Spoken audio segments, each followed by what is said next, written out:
order to deal with the Zionists, we have to deal with these enemies as well. The Saudi government is not my ally. The Emirati government is not my ally. The Egyptian government is not my ally. These are my enemies. And I have to treat them that way in order to understand how I can go about helping the Palestinian people. The idea that somehow standing up in protest for the Palestinian people is runs contrary to the Sharia. I don't even want to give it the time of day to kind of like argue through it, because what a ridiculous notion. There is a theology that underpins all of those movements that says just bear with it and allow the state to do what it wants. أعوذ بالله من الشيطان الرجيم بسم الله الرحمن الرحيم. So we have today Dr. Asim Qureshi. Welcome, Dr. Asim. So I think people know you already, but people who don't know you, you're the co-founder, co-research director of Cage. Am I correct? That's correct. That's correct. And you're also a Alhamdulillah. human rights lawyer. I'm So, not a mhm. lawyer, not a practicing lawyer. I did my degree in law and my master's in international law, but I've always been a researcher. So my PhD was in international relations. So it's more of a kind of a research role that I've played in my life, but kind of advising legal teams around the world for sure. Alhamdulillah. Alhamdulillah. So, Dr. Asim, I have the first question I have for you is I think I mean, 2 years of the genocide that is happening in Gaza. I want to ask you, so far your work has, I mean, I've observed your work. So, do you really think protest has an effect? So, let's go back to the question that people usually ask at the very beginning. People doubted the outcome of protest, how much change can it come? So, since 2 years, what have you observed? And your work involves in protest, like to release or to fight for those who are fighting political prisoners, fighting for the cause of Palestine. So, can you Hmm. elaborate on that work? So, what is Yeah, the? Jazakallah khair. Mhm. Sure, happy to answer this question. I think the starting place is what is the purpose of protest, and is protest in and of itself enough? And I think these are separate questions, and they form as part of a constellation of actions. So if we think of protest as being the start and the end of any conversation around what we should be doing and what our role in society is, then I think that that's a very poor place to be politically. Um, Ultimately, the way I see it is that protest is symbolic. It is an exercise in showing solidarity for those who are oppressed, those who are going through difficulty. It is a physical manifestation of the pain that we all feel towards something that is going on. And it's also a message to those who are suffering that not only are we with you through our du'as, but we're also with you in presence as well. So I think that's crucially important. And what can often happen is that the protests will bring together disparate actors who aren't necessarily in the same political space. So, for example, if we take the large protests that are organized in the UK by the Palestine Solidarity Campaign and Stop the War and other organizations. Now, politically, I'm not in the same space as them because their politics for me are quite tepid. For example, they heavily promote a two-state solution, for instance. In some ways, I believe that they normalize the Palestinian Authority as a political construct, and of course, with that, the Oslo process. And so, Mhm. for me, all of these things are elements of my politics that I can't align with them, but I will still turn up to the large protests that they organize because for me, it's not about um, them politically. It's about my presence as a symbol for the Palestinian people that I'm turning up for you, that I'm making sure that if this is something small that I can do, that me and my family, we will be standing there to show you that we care. So I think that's where it has, multiple elements. There was a Jewish rabbi that marched with Dr. Martin Luther King, and he described marching as praying with your feet. And I've always loved that, the symbolism of that, because I think there's a spiritual element to protesting and marching, which is this idea that, you know, when you see a munkar, the very least that you can do is hate it in your heart. That's the very lowest form of iman, and I think that's what the protest symbolizes. It's that lowest form of action. That the very minimum, you're there, you're present, you're showing your care for those that deserve your love and your hatred for the oppression that they face. One of the arguments that people who do give is like, aren't you endorsing the other argument because it's not led by what you believe in, but what others. So it's kind of like you're endorsing what kind of argument. I mean, that kind of argument is usually proposed. So how do you tackle that? I think people know you by your own politics largely. And I think that's how we should also operate in the world, that what we put out into the public space is the thing that um, should be taken from us. If this is my position, I'm writing about it, I'm speaking about it, I'm helping to engage in public pedagogy. That is my position. Now, to stand on somebody else's platform for a very specific purpose, which is limited in time, it's limited in scope, I think that's okay. And I think that we should also be humble enough and also wise enough to understand that not everything has to Be perfect. require like your own distinct and separate spaces all the time. Like the Prophet ﷺ, as we know, was as far from shirk as you could possibly get. But he's somebody that said that, if I was asked to enter into a peace agreement like he did and Hilf Fudul prior to Islam, that he would do so again. And nobody would say, well, that was their platform. How dare the Prophet think about standing on someone else's platform in order to bring about some kind of peace, right? Like he still has his agenda and he would still have his agenda.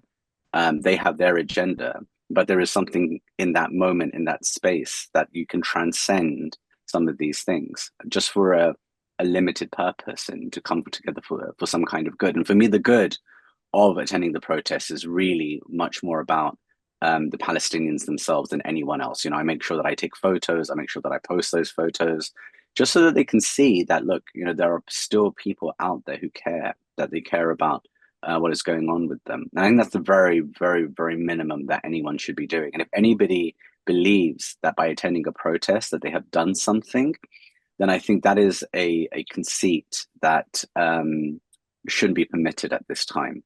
It's honestly the absolute bare minimum. Is there any foreign influence? Do people deter people from going to protest? Like, is there any foreign influence in that? Foreign influence from whom? By the Muslim world, because you've heard from Muslim world, do not go and protest, do not boycott. Like Hmm. you've heard of those rhetorics. So, is there any foreign influence so Muslims do not mobilize? Um, Hmm. that's my question. Yeah, so I mean, I think that there are narratives out there that, of course, are very state-centric. Say, for Hmm. example, to the Saudis, to the Emiratis, to a lot of the Khaliji countries, Egypt, Jordan, for instance. They all ostensibly put forward the view that the state is the ultimate arbiter of what is good. And religion is used as a vehicle in order to push and spread that message. Now, that Hmm. does have an effect across the world. And so there are some Muslims in the UK who will say, well, such and such sheikh or such country has said that it's not permissible to protest, right? And I think, this is what happens when you've had a spiritual lobotomy, where your spirit and your brain are not connected to one another in any kind of meaningful way. The idea that somehow standing up in protest for the Palestinian people is runs contrary to the Sharia. Honestly, I don't even want to give it the time of day to kind of like argue through it, because what a ridiculous notion.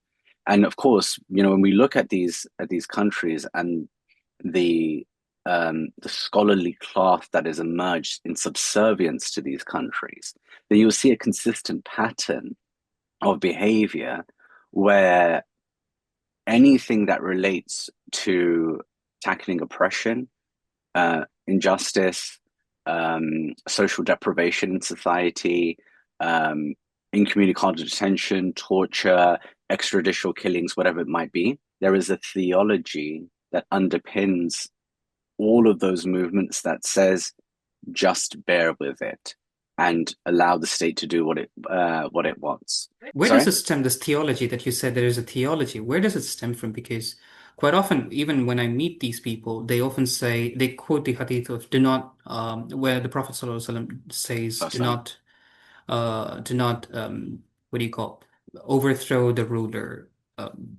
I don't know the hadith exactly, but they quite Mm-hmm. often mention that. So how Yeah, do I you mean, there's tackle lots of that? athar and various statements that they cite. Like 1 day of Hmm. anarchy is worse than 1,000 years of days of the years of oppression, whatever it is. Now, these are contested narrations for a start. Um, and I think that's important to bear in mind. They also That's one element of it, of course, right? And people can have like lots of debates. And there was a very good book by a Malaysian author whose name I'm forgetting now about civil disobedience in Islam, where he kind of goes through this. But for me, the best book on this entire topic is the one that was written by Osama al-Azmi on uh, Yusuf al-Qaradawi and Ali Gumma and their thinking in relation to the Arab protests. Again, the title of the book is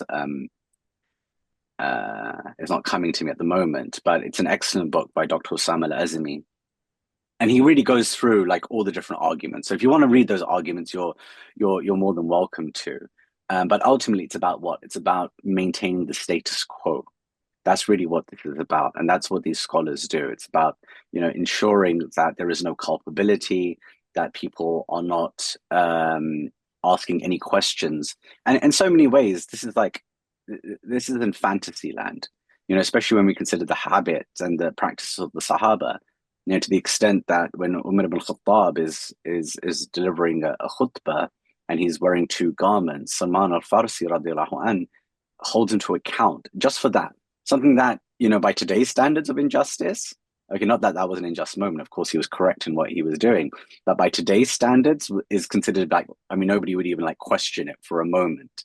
Okay, when you consider the kind of oppression that these people are involved in. I think this is really what the issue is. This is about pacification and the way that religious knowledge is used as a way of pacifying populations so that they don't do what they're supposed to. And even it's one of my critiques of Mufti Taqi Usmani's fatwa in jihad. For a start, I take umbrage with the idea that the situation in Palestine even requires a fatwa in the first place. I think it's self-evident that jihad is taking place there, that the Palestinians have been resisting according to the natural law right that the Quran gives in order to resist because they are being dispossessed of their land and their wealth. And the Quran is very clear in Surah Shura, Surah Al-Hajj, Surah Al-Baqarah, in many places in the Quran, makes it very, very clear that they have an automatic right to their own defense. And so, for a start, why is a fatwa even required in this process? But the other element of it, of the fatwa, is this idea that we as an ummah don't need to get involved in these affairs because we have righteous governments and righteous militaries who are supposed to be doing this on behalf. Now, I'll be very frank with you. I see these governments and militaries as my enemy. I don't see them as Muslim armies or Muslim governments. They are the governments of Muslim majority countries. So they are the governments of the Ummah. They are the military that is Muslim, perhaps by name only, but the person standing at Rafah on the Egyptian side, who is taking bribes in the tens of thousands, is part of that army, the same army that we're demanding helps the Palestinians. How does that make sense? There's like this cognitive dissonance going on where we're calling upon our oppressors to end an oppression. It doesn't make sense. We have to change our relationship to the Muslim world to understand and recognize that these are actually our enemies. And in order to deal with the Zionists, we have to deal with these enemies as well. The Saudi government is not my ally. The Emirati government is not my ally. The Egyptian government is not my ally. These are my enemies. And I have to treat them that way in order to understand how I can go about helping the Palestinian people. When you call them your enemies, because quite often the normal mentality of a Muslim is like you take a Muslim as your ally and the non-Muslim as your enemy. And in these Hmm. protests in other places, quite often it's non-Muslims and other people who are pro-Palestine, and you're calling on, like, what do you call? I mean, it's kind of revolutionary. That's what I'm saying. I'm not saying I don't think it is. for the common people. For some common I people, don't I'm think just it, saying. Hmm. yeah, I mean, I honestly don't think that it is. Look, I think colonization played a massive trick on us in the sense that it split the Muslim world into these individual nation states, um, which are an anathema to what it means to be a Muslim in the modern world. Um, this idea that your ta'a, your allegiance is to a legal geographic entity, um, is is absolutely absurd when you consider the Quran itself, when you consider the ethics of the Quran, when you consider the life of the Prophet ﷺ. You know, even something like, for example, having the kind of regime that we have in Saudi Arabia that is able to limit, our ability to travel to the Haramain. And I had to, my kids and my wife recently went to perform the Umrah. And I had to explain to them that, don't forget while you're there that this land is waqf. It is the collective possession of this ummah. It is not their property that they can deny you entry and exit into. If you've been invited, you've been invited by Allah subhanahu wa ta'ala, but it is actually your property. The fact that they have stolen it is a problem. And this is the reality for the entirety of the Jazeera, right? Which is what? That this is the entire Hijaz, which is much wider than we give it, that we've limited it to this very, very small space between the Haramain, is Waqf land. It is the collective property of the entirety of this ummah, as is Bilad al-Sham, as is Egypt. Umar ibn Khattab left Egypt as a waqf for the Muslim people. And so when we look at the kind of resources that are being taken out from under the feet of these lands, this is a grand larceny. That is the only way of describing it. This is a theft at a very, very grand scale, one that requires collective redistribution in a way that uplifts this ummah.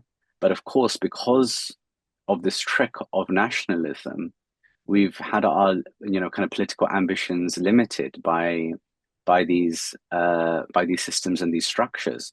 So all of the ulama can talk about as much as they want, the authority of the ruler and whatever else, but these are lands that I don't recognize as being legitimate political beings in and of themselves, and definitely not the governments that operate in these lands. And they are ultimately a limiting factor to our collective political ambitions, which is to see a united Muslim world.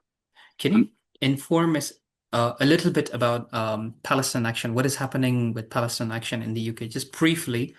And what can, because Palestine Action is not just in UK, it's also in other European countries. So it's not proscribed as a terrorist organization yet. How can, what do you call, Palestine Action in Europe defend the UK and deproscribe it again? sure. So, of course, I'm based in the UK, so I have to be a bit more careful about how I frame this. Hmm. Palestine Action was a direct action group based in the UK. It has now had to close because it was prescribed as a terrorist organization.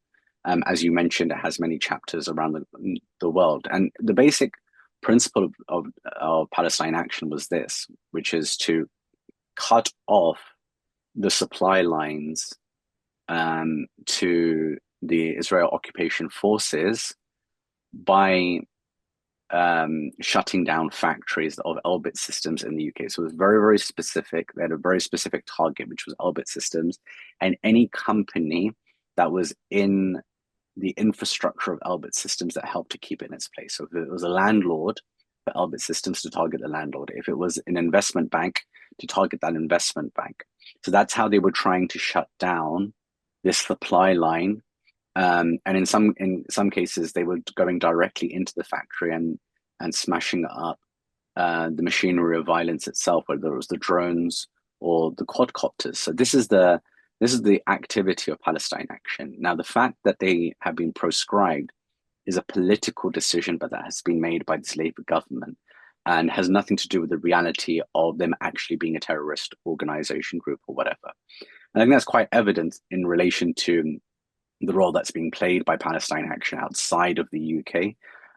They're carrying on their activities. I think it is really important for for other groups outside of the UK to put pressure on the UK to say that this decision is ridiculous. But I think some of the best work that's being done right now is by Defend Our Juries, which is an organization that's in the UK. And what they're doing is on a weekly basis, they are purposely allowing themselves to be arrested by expressing solidarity with Palestine Action. Now, what they're doing is an offense under the law, and they're doing it purposely so that they get arrested. And ultimately, it's to clog up the system with so many cases that it makes a farce out of the prescription itself. Uh, and it's significant as well because the vast majority of these people who are doing this are white people. And the reason why that's important is because we know that terrorism laws are racialized in a very, very specific way. They carry much harsher sentences and much kind of greater difficulties for Black and brown people.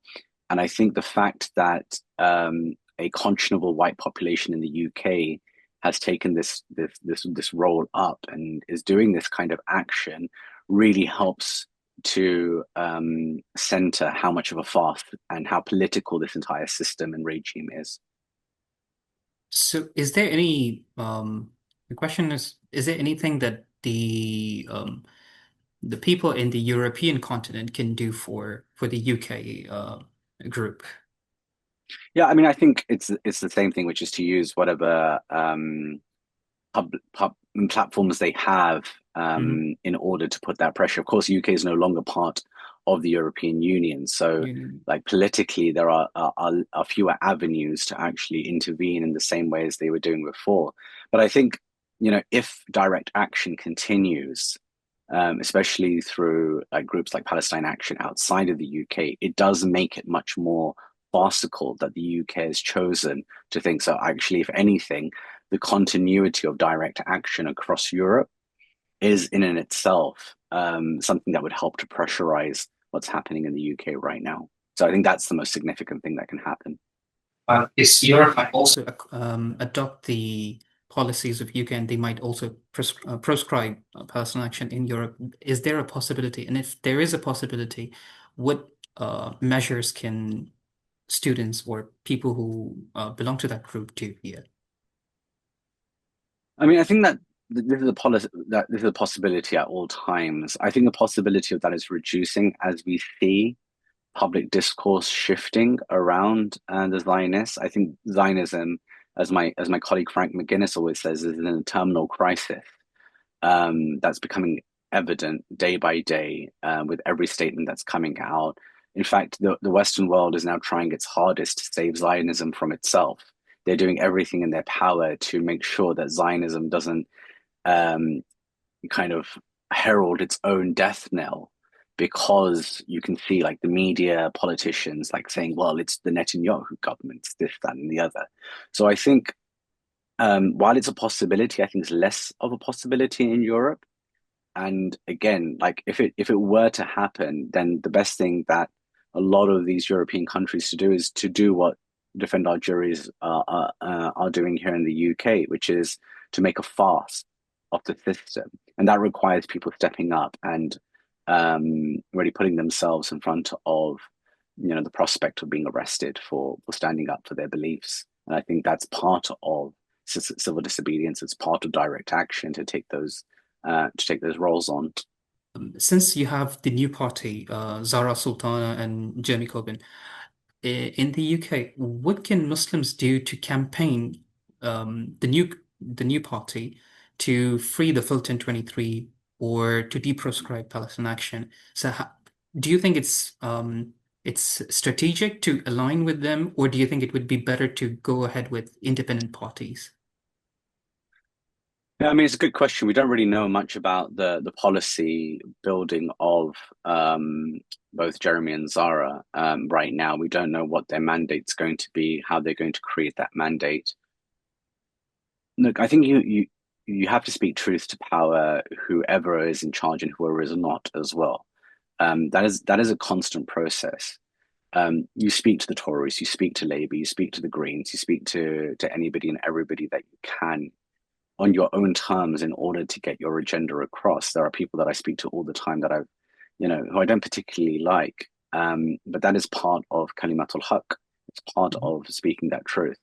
Now, with any new party, we have to understand that they obviously have their own agenda. Sometimes that agenda will intersect, and sometimes it won't, and many times it won't.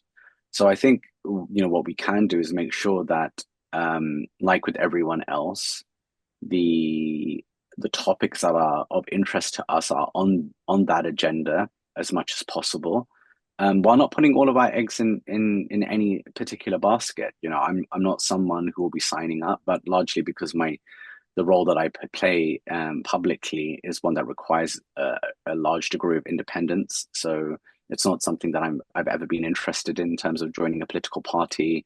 But there will be lots of people who will, and I think you know with the kind of pragmatism that we see that happens in politics, it will be interesting to see what they're willing to stand by and what they're willing to let go. Um, Jeremy Corbyn's leadership of the Labour campaign showed some weakness on key issues that he could have been and should have been stronger on. Zionism being a key one, actually, that I don't think he adequately defended himself in that regard. Didn't defend his own record, didn't defend exactly what Zionism actually is, which is this cancerous ideology that needs to be eliminated entirely. And so rather than actually taking a moral position in relation to Zionism, his leadership actually showed us what a weak politics looks like right now. And so maybe perhaps having his own party will unshackle him in some ways from at least some of the issues where we might agree on. But of course, there'll be many other issues that we'll probably have to disagree on as well. So, I think what you can do, in this kind of circumstances, just do as much as you can. Make sure that you're speaking to them, making sure that that conversation is constantly ongoing, that they are taking the right approach. So, for example, if Corbyn's new party and Zara Sultana's party takes a two-state pro-Palestine Authority position, then that's something that we'll probably fight them on. That is not an acceptable position to have. It is not acceptable to normalize a system and a regime of apartheid anywhere in the world. Corbyn's own political history should teach him that. But if he chooses to be pragmatic and normalize Israel as a state, then it would be something that we would fight him on for sure. I thought like maybe independent might be strategic. So I just wanted to know what would be more better for you, going with I the mean, independence or hmm the independents so far haven't particularly covered themselves in glory either. Like they've had lots of opportunities to call out Zionism for what it is, and they've largely limited themselves to a discourse around the genocide, which I think hmm is very easy. They haven't really put Zionism on the back foot in the way that they possibly could, using their positions and knowing that they're independents. And so, again, I think that there is a level of pragmatism that takes place at that political level that, of course, I'm not encumbered by, but it also constantly reminds me of the limits of such political projects that there is always a ceiling to their imagination as to what is right and just in this world. And personally, my politics is not one that allows for that space of pragmatism in the face of injustice. Um, and perhaps theirs does. And if it does, then they have to be held to account for that. Mm-hmm. You have to be held for account for the public positions that you take. And unfortunately, independents right now, while they have definitely spoken about Palestine and with great passion on occasions, it's largely been within the context of the genocide, as opposed to Zionism itself and Mm-hmm. the implications of Zionism's presence in the world.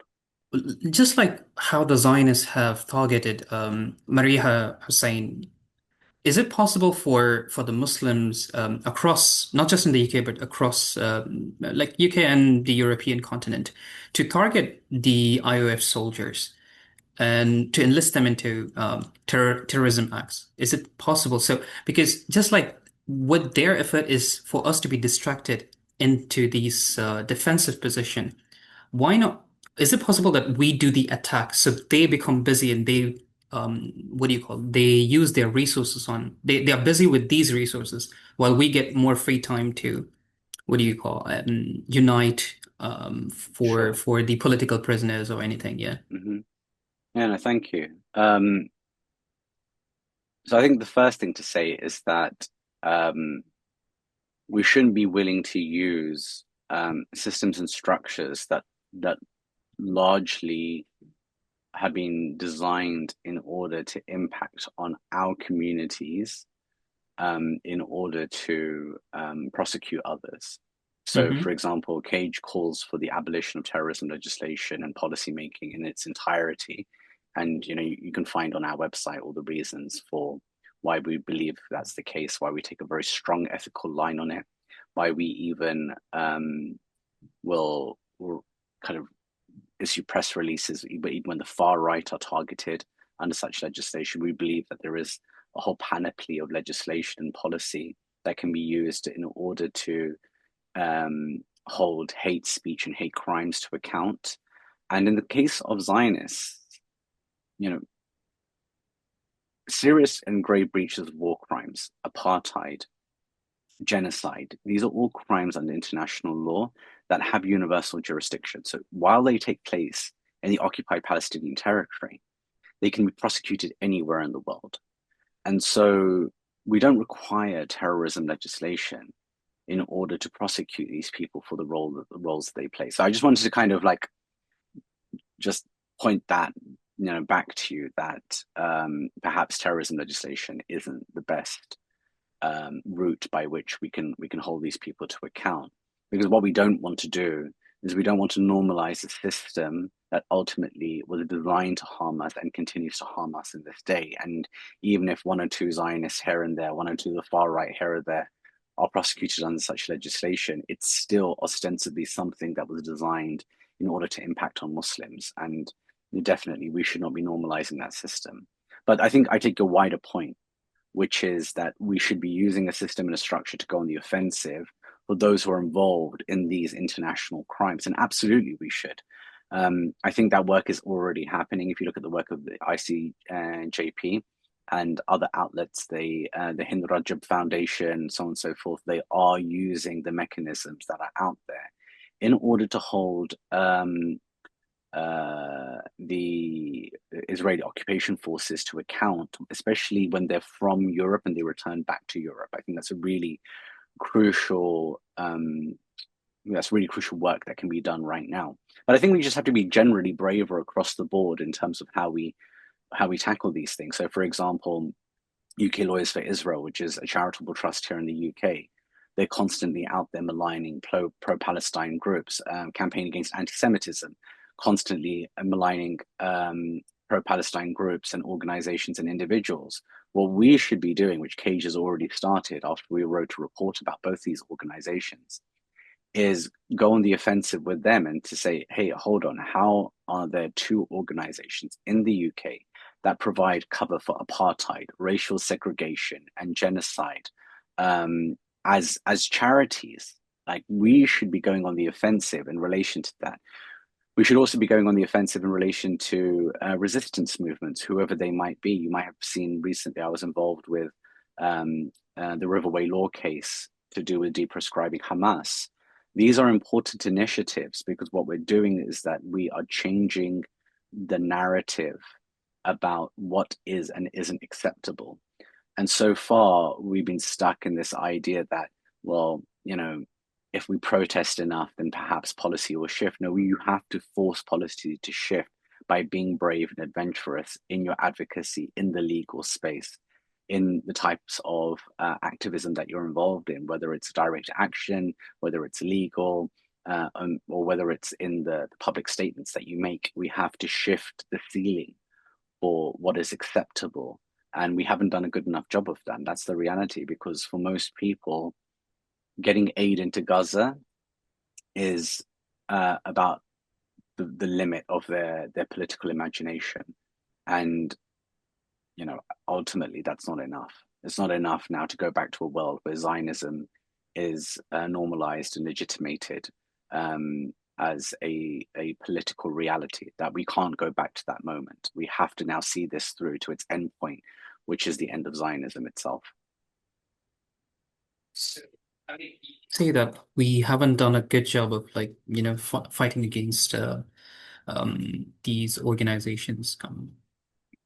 Do you have a message to the Muslims across, especially with lawyers, because um, not just lawyers, but activists across Europe and the UK? Mm-hmm. Most often they might not know or they are not willing. So do you have any message for? I think it's more like the comfort zone. They're not willing to take the step. So is Cage providing any guidance to these lawyers to a step um, a step-by-step model for them to go and fight for a just I cause? would I would say that after almost 2 years of a live stream genocide, if people don't know, considering how many social media platforms there are, considering how many of us are on collective WhatsApp groups or Telegram groups or Signal groups, um, that lack of knowledge is purposeful. I think at this stage, I think um, I'm less generous in my Mhm. response. I think if at this stage you don't know the full extent of what is happening, I would argue that it's probably purposeful at this stage that you don't. And so No, that I'm that asking not, it's more about action. People are not willing to take the action because they're more in the comfort zone sure. or maybe they So have, but they don't have the means, the suburb to connect as well. well, I think there are lots of different organizations out there that are doing good Mm. work, whether legal organization, advocacy organizations, whatever they might be. So people have lots of opportunities to get involved, and I think that's across the entirety of the civil society space. I'm not prescriptive. Mm. I get asked this question all the time, especially by younger people when I'm speaking at universities or like youth events or whatever. They always ask me what what can we do? And I always have the same response, which is I'm here to teach about the ethics of what's going on and what our responsibilities are, but I'm not here to dictate the individual thing that you should be involved in, because we all have different rizq that's been given to us by Allah subhanahu wa ta'ala. We have all been given something that um, is something that we can leverage off, that we can use. Would I tell, for example, somebody who's a really great artist and a cartoonist to go purely into public speaking and nothing else? No, I wouldn't. I would say to that person, okay, Allah subhanahu wa ta'ala has given you this gift that clearly I do not have. How are you leveraging this for the Palestinian people? How are you leveraging this for Sudan or for any other issue that we're seeing out there in the world right now? What are you doing with this gift that Allah subhanahu wa ta'ala has given you in order to really push back on the world that you're seeing right now? Does that artist, that cartoonist, have the same responsibility as, say, for example, a fisherman off the coast of Journalists. Somalia? Mhm. Right, like we all have our individual struggles. And one of the things that I've been arguing is that for Muslims in the West, UK and the US in particular, because we are the closest to the machinery of Zionist violence, we also have the greatest responsibility to stop the oxygen of diplomatic, financial, political, military support Supply lines. and supply lines that the Israeli occupation forces receive. Um, we have that obligation. The fact that we live in the West, where we have so many more opportunities, we're riddled with a much greater portion of the burden in relation to the Palestinian cause. Not only are these two countries in particular closest to the Zionists in terms of keeping it in its place, but we're directly through our taxes supporting Zionism in some way. And so therefore you have to offset that somehow to have an Mhm. excuse before Allah subhanahu wa ta'ala on Yawm al-Qiyamah. Like it's not a small thing. I think it's really significant that we think about the theological implications of our presence here and what we're doing. So I think one last, no, one more question regarding the deproscription is, do you have any message to the Muslims in Europe, the European continent, how they can deproscribe, just like you have deproscribed UN Rivers Way law, the resistance group Hamas. How Mhm. can Europeans, because Europe has also enlisted them as a terrorist organization, so how can they fight? Is it even possible? Because European Union is more like a federation. So Mhm. can they do it as individual countries or they have to collaborate? Do you have any idea about it? So I think every single European country that has, a pro-Palestine population should be bringing a legal case to deproscribe Hamas. Like every single one, they should take the Riverway Law case and just replicate it again and again and again in different jurisdictions and making their own individual arguments in relation to the deprescription process. I mean, I think generally across the board, there has to be a raising of the level of public discourse around the entirety of resistance movements in Palestine and their centrality to the Palestinian cause and struggle. If I'm not saying to people not to work with people from the PA entirely, but if your entirety of your political project is to only engage with the PA, then that's a problem. And it shows that you haven't understood the Palestinian cause from Palestinians themselves, and sick and tired of the PA. And so it's really important that we raise the level of discourse around how it is that we speak about the resistance that's taking place in Palestine, but also in relation to the role that we can collectively play. And in order to bring about a just solution for the entirety of the Palestinian territories, we believe that the deprescription of Hamas is central to bringing that about. I was just recently watching Sami Hamdi's recent podcast, and Mhm. I've been watching Sami Hamdi for a long time, and he mostly criticizes the leaders, the Muslim leaders. Mhm. And the recent podcast on Muslim makers, he criticized not only the leaders, but for the first time, I mean, he hinted it before, but for the first time, he criticized the people as well. The people are not willing. I mean, I think there is an slips my head, but the translation is Allah does not change the state of a nation unless people change their own state.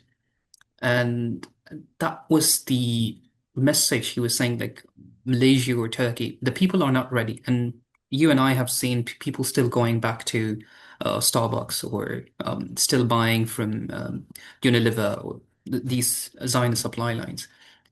Do you, and I've seen one of your other podcasts on Islam 21C, I believe, that you criticize the scholars. How, I mean, these are three different entities. Where do you think should the first change should come from? Is it from the Muslim leaders? Obviously, they have failed us. Is it from the people that we have to mobilize, Mhm. or is it from the scholars? Because I see three different entities, and that's why my question is, where do you think should the initiation come from? Are the people not listening to the scholars, or is it just the lack of scholars' enthusiasm to the cause? So I think that we're told that the scholars are warathatul anbiya, that they are the mantle of the prophets. And the Quran itself gives us a plethora of examples of the way that the prophets behaved, the way in which they were brave. They were not people who just sat back and watched the world turn. They were active agents in social change. So the reason why I wrote that open letter to scholars is because I genuinely believe that they represent the ethics of all of us. That the state of our scholars indicates the state and the condition and the hearts of the people themselves. Because look, people don't follow somebody like me. Okay, I'm, like they might look at a practicing Muslim like myself and say, "Oh, I really admire what Asim Qureshi from Cage does." That'd be about the extent of it. Maybe there'll be one or two people who have followed a similar trajectory in life to me in terms of studies and education, might say, "Oh, I'd like to do what you do for a living." So perhaps, but very, very few, relatively speaking. What our scholars have is this emotional and spiritual connection to our community where they can uplift the entirety of the community. They can uplift the um, the connection that the community has to our causes, and in a way that people like myself just simply do not have access to. Because alhamdulillah, and it's a big blessing that we are a community that still takes our ulama seriously, that we still send to them, and as we should. I want us to do that as well. But what happens when they fail us? What happens when you have, say, for example, you are a very famous scholar, you have 10 million followers on Instagram, another 10 million followers on X, and God knows how many followers elsewhere, and you say nothing that is useful or that guides the community towards action in relation to Palestine, that you yourself are not making sacrifices out of this idea that you have a role to play, that is more about like educating people about the little things in their lives as opposed to the big things that are taking place that affect the entirety of the ummah. Now, what does that platform mean in relation to responsibility before Allah subhanahu wa ta'ala? And I worry for people like that the responsibility is not being matched by the platform. And as I said about the leaders already, like the leaders they're not my allies. I place them in the category of my enemies. And so they're largely irrelevant for me in this conversation. They're not, why would I ever approach my enemy to come and save me from the situation that the oppressed are in? I'm fighting the Egyptian government. I literally wrote a book last year about the way in which the Egyptian government polices and imprisons people with my co-author Wala Koisi. And the book is very, very clear that these are people that you cannot rely on because they are more invested in killing and detaining and torturing people that look like us, that look like the Palestinians, than they are in justice on this earth. And so why would we turn to them? So for me, the stages are, we have to activate the ulama have to activate the people, and then the people need to bring about revolution in their respective countries. That is the process. We cannot rescue and save Palestinians until Egypt is free. We cannot. It's not possible in a material way. Once Egypt is free, once Jordan is free, two of the main routes for Muslims all over the world. Like imagine if Amman International Airport opens tomorrow and Cairo International Airport opens tomorrow.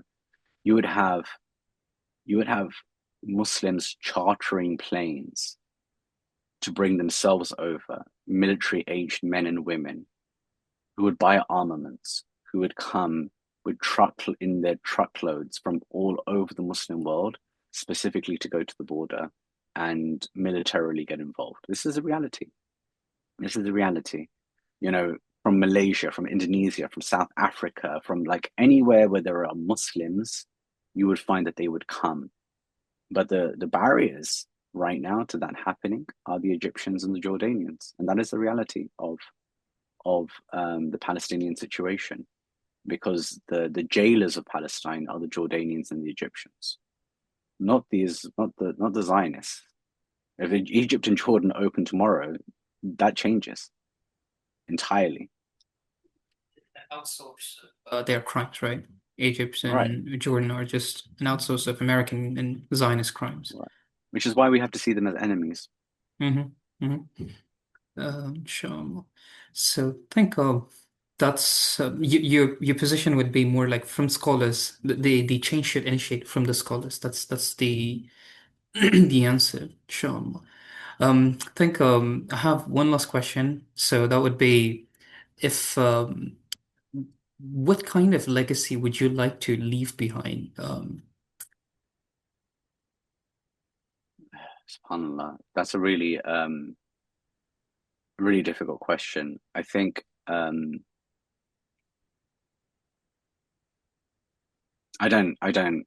actually don't care for leaving a legacy. Um, I, I try and do this work, inshallah, in the hope that Allah subhanahu wa ta'ala will forgive me on Yawm al-Qiyamah. And that's it. That's literally how I try and live my life. In that in that hope that something that we might do when the shuhada are raised on Yawm al-Qiyamah, they might point to us and say, "Oh, Allah, forgive this person at least." Um, because right now it's very difficult for me to envisage anything outside of that.